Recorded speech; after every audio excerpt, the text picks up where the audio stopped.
개인회생 할 때 여러분들도 유튜브나 어디서 들어본 게 있으셔가지고 신용카드 사용한 거 뭔가 문제가 된다 뭐 이런 거 좀 많이 들어보고 오시잖아요. 그래서 오늘 개인회생과 신용카드 사용 내역 여기에 대해서 한번 총 정리를 해보겠습니다. 어떤 게 문제가 되면 사건이 힘들어지는지 한번 파악을 해봅시다. 자, 일단 문제점이 뭐가 있냐 하면 개인회생에서 3대 검토 사항이 있거든요. 법원에서 어떤 채무자가 개인회생을 신청하든 가리지 않고 항상 검토하는 부분이 세 가지가 있단 말이죠. 그게 최근 대출하고 은행 입출금 내역 그리고 신용카드 사용 내역 이 세 가지를 항상 검토를 합니다. 법원이 검토하는 취지는 간단합니다. 어디 썼나 그걸 보려는 겁니다. 특히 신용카드 같은 경우에 카드 사용 내역 어디에 이 카드를 결제하고 쓰고 다녔나 이걸 확인해 보면 그 채무자에게 무슨 문제가 있었나 단서가 잡히게 되는 거죠. 예를 들면 사치 탕진을 많이 했는지 자기가 버는 것보다 과소비를 많이 했는지 이런 것들을 금방 잡아낼 수가 있거든요. 그래서 문제점을 잡아내는 단서가 될 수 있습니다. 그래서 신용카드 사용 내역이 채무자에게 문제점을 잡아낼 수 있는 단서, 흠이 잡힐 수 있기 때문에 이 사용 내역을 소명하는 게 중요하다는 얘기입니다. 자, 첫 번째, 사용 내역을 설명해야 됩니다. 내가 신용카드 결제하고 어딘가에서 쓰고 다니시잖아요. 어디에 끌고 다녔는지 설명을 해야 되는 겁니다. 대체로는 최근 1년 내 사용 내역을 많이 물어보거든요. 신청일 오늘 기준으로 최근 1년 동안 신용카드를 결제한 내역들을 법원에서 물어봅니다. 그리고 만원, 2만원, 5천원 결제한 거 전부 다 물어볼 수는 없잖아요. 그러니까 금액을 딱 정해줍니다. 예를 들면 50만원 이상 결제한 내역에 대해서 설명해보라. 그러면 자잘한 돈 쓴 거는 설명할 필요 없고 50만원 이상 결제한 것만 설명하면 되는 거잖아요. 보통 월급 받고 생활하시는 분이 한 번에 50만원 이상 결제하는 거는 그렇게 많진 않으니까 설명할 내용이 많진 않으시죠. 물론 회생법원은 반드시 1년 이내 50만원 이상만 물어본다 그런 건 아닙니다. 대체로 그렇다는 거지. 뭔가 그보다 더 이상한 게 단서가 잡히면 1년 이전 것도 물어볼 수 있고 30만원 이상 설명하라, 20만원 이상 설명하라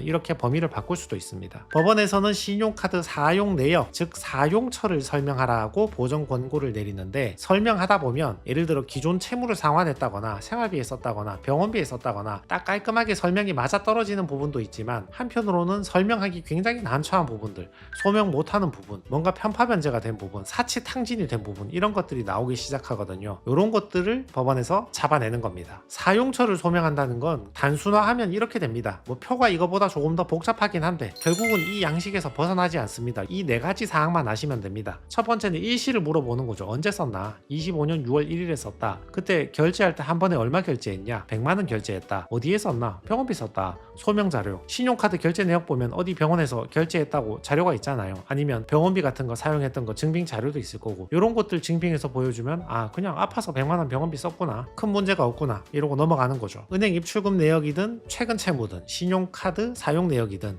이 도표에서 이 단순화된 도표에서 크게 벗어나지 않습니다. 두 번째는 카드 대출 내역이요. 방금은 신용카드 긁고 다닌 거 쓴 거 어디 썼나 물어보는 거고 신용카드를 매개체로 현금 서비스나 카드론 대출을 받잖아요. 그 돈 어디 썼나 물어보는 거죠. 이건 대출금 사용 내역 물어보는 거하고 원리가 똑같은 거죠. 카드 대출을 받았던 현금 서비스를 받았던 받은 돈은 어디에 썼나 이것도 최근 1년 정도 물어보고 100만원 이상 사용처에 대해서 물어봅니다. 똑같습니다. 사용처 소명시키고 소명 못해가지고 편파 변제나 사치 탕진되는 경우에는 문제가 됩니다. 금액이나 기간은 회생위원에게 재량이 있기 때문에 반드시 1년만 물어본다 더 이상 안 물어보겠지 그런 건 아닙니다. 더 물어보고 싶으면 더 물어볼 수 있습니다. 세 번째, 요즘 이거 많죠. 카드깡. 카드깡이 뭐냐면 내가 카드로 결제를 하고 예를 들어서 100만원치 결제해서 물건을 샀다 이게 아니라 100만원 결제하고 수수료 떼고 80만원 정도 돌려받는다 이게 카드깡이죠. 돌려받아가지고 현금화해서 쓰는 거죠. 카드깡을 왜 합니까? 대출이 안 나오니까 하는 거지. 대출이 이미 다 막혀 있으니까. 근데 대출은 다 막혔는데 신용카드는 아직 살아있거든. 근데 내가 당장 물건을 사고 싶은 게 아니라 현금이 필요한 거야. 채무를 상환해야 되고 생활비 써야 되니까. 그러니까 나 스스로 머리를 좀 써가지고 현금화하기 쉬운 거 아이패드나 아이폰 같은 거 카드로 결제해서 10%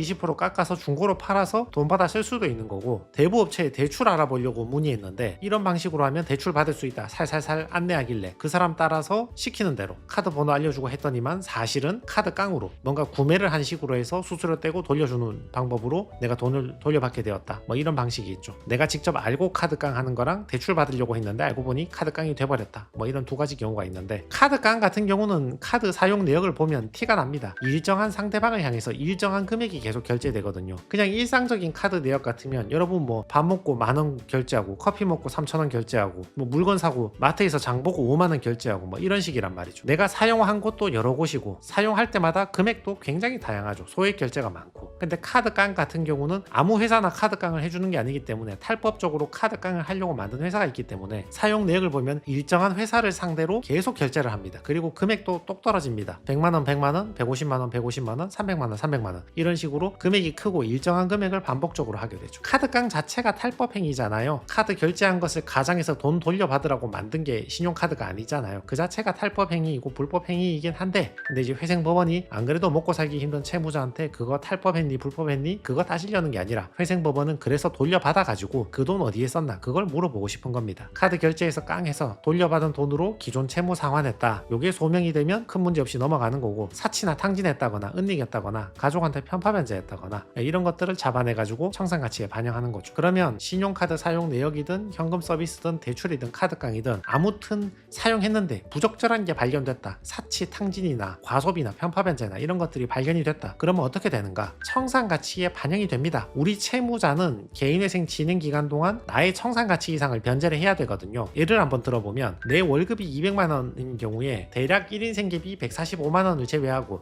한 달에 55만원 정도를 변제한단 말이죠. 근데 내가 사치 탕진한 게 부적절하게 사용한 거, 소명 못하는 게 3,600만원이 발견됐어. 그러면 청산가치에 반영된단 말이죠. 채무자는 3,600만원 이상 변제를 해야 되니까 36개월 변제 기간으로 나누면 3,600 나누기 36개월 하면 한 달에 최소 100만원 이상 변제해야 되는구나 감이 오시죠. 원래는 55만원 변제하고 끝날 사람이 청산가치에 반영할 게 많아지니까 월 100만원 이상 변제해야 되는 변제금 상향에 페널티를 받게 되는 겁니다. 현재가치 할인 개념이 있는데 그런 것까지는 이해하실 필요 없고, 실제로는 월 100만원보다 조금 더 변제하셔야 됩니다. 자, 그러면 실제 보정 권고를 한번 봅시다. 이거 보시면 금방 이해가 되실 건데, 신청인이 최근 1년 동안 사용한 모든 계좌, 금융거래 내역하고 신용카드 사용 내역서를 제출해라. 서울회생법원인데 아주 간단하게 보정을 냈네요. 은행하고 신용카드 한꺼번에 같이 물어보네요. 이 회생위원은 채무자가 별 이상이 없다고 생각한 것일 수도 있고, 또 서울회생법원이 좀 관대한 면도 있으니까 둘 다 동시에 물어보면서 100만원 이상만 설명해라. 자잘한 금액은 궁금해하지도 않는 거죠. 사용일자, 사용금액, 사용목적, 소명자료, 아까 제가 도표 보여드렸죠.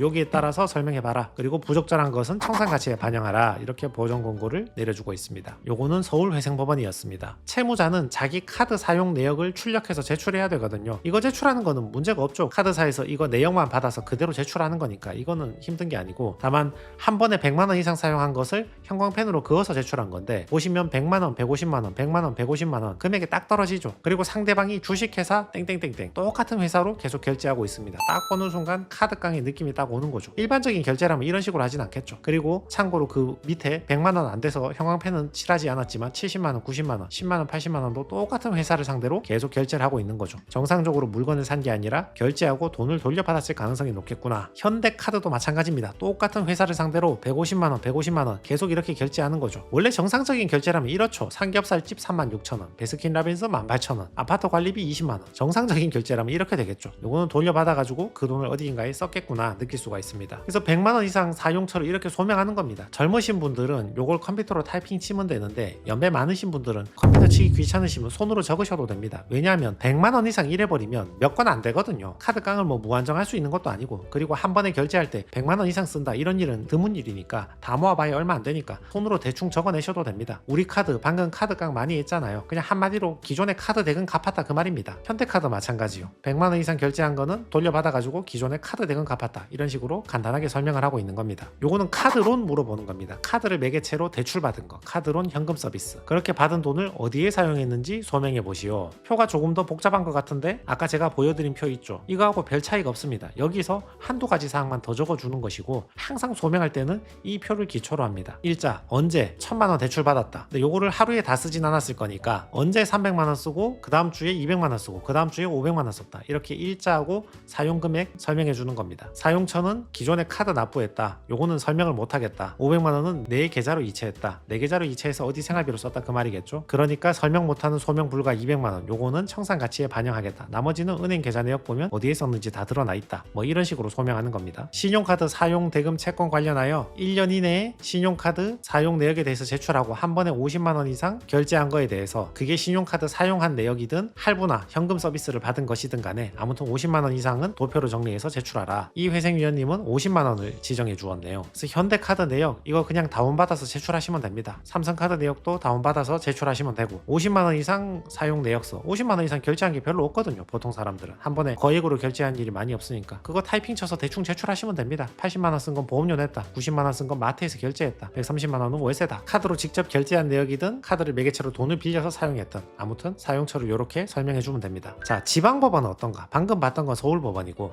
크게 다르지 않습니다. 요거 부산법원 예시를 가지고 왔는데 최근 1년 동안 여기도 1년만 물어봤죠. 신용카드 사용 내역서상 50만 원 이상 거래 내역 여기도 50만 원 물어봤네요. 물어보는 항목도 똑같죠. 일시, 금액, 사용처, 소명자료 이렇게 물어보잖아요. 사용카드, BC카드, 언제, 현금 서비스로 받았다, 얼마 썼다, 어디에 썼다 거의 뭐 어떤 법원에 가나 크게 물어보는 거는 일시, 사용처, 금액이니까 대동소이합니다. 자, 그래서 신용카드에 대해서 내가 결제했던 내역 그리고 카드를 매개체로 대출받은 내역 어디에 썼나 소명해야 되고 소명하지 못하면 청산가치에 반영될 수 있다. 소명하는 도표는 모두 비슷하고 법원에 따라서 약간의 차이만 있을 뿐이지 내용은 대동소이하더라. 이 정도로 참고해 주시면 좋을 것 같습니다.